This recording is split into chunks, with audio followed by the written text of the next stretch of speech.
প্রচুর গরম পড়েছে, লুচি পরোটার কোনো কথা হবে না।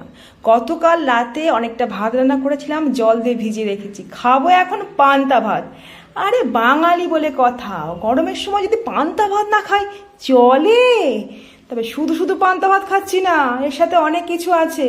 তার আগে পান্তার জলটা দিই, কারণ পান্তা ভাতের জলটা কিন্তু বেশ ভালো লাগে খেতে, আর পেটটাও খুব ঠান্ডা হয়।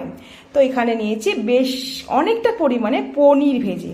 আমার ওই ডিম ভাজা দিয়ে পান্তা ভাত খেতে একদম ভালো লাগে না, তাই পনির ভেজে নিয়েছি। প্রোটিনও হবে আর খেতেও তো বেশ ভালো লাগে, কি বলো? আর তার সাথে আরও দুটো বাটি রয়েছে, মানে দু রকম আইটেম আছে। চলো চলো দেখা যাক, বেশি দেরি করলে হবে না। চলো দেখে ফেলি কি আছে।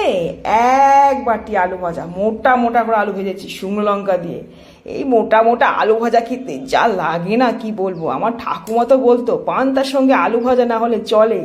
আবার আমার বাবা আবার অন্য রকমের মানুষ, তিনি আবার কি খেতেন, পান্তা ভাতের সঙ্গে আম চায়, না হলে কলা চায়। তো কলা দিয়ে তো আমার পক্ষে সম্ভব নয়, তা আমরা কেটে নিয়েছি, যেহেতু গাছের পাকা পাকা মিষ্টি মিষ্টি আম আর লোভ রেখে রাখা যায়, তাই নিয়ে নিলাম। তো চলো পান্তা ভাতটা খাওয়া যাক। সাথে পনির আছে আর শুকনো লঙ্কা দিয়ে ডলে নেবো, আলু ভাজা তো রয়েছে, আছে গাছের আম। ওহ, আজকে সকালে জল খাবারটা একদম জমে যাবে, জমে ক্ষীর। আর তোমরা কারা কারা এরকম খাবার খেতে ভালোবাসো? আচ্ছা তোমরা একটু কমেন্টস করে জানিও তো। আমার মতো খেতে ভালোবাসো? কাজটা খাবো না কেন, এখন খাবো না আর কবে আর খাবো বলো তো বন্ধুরা।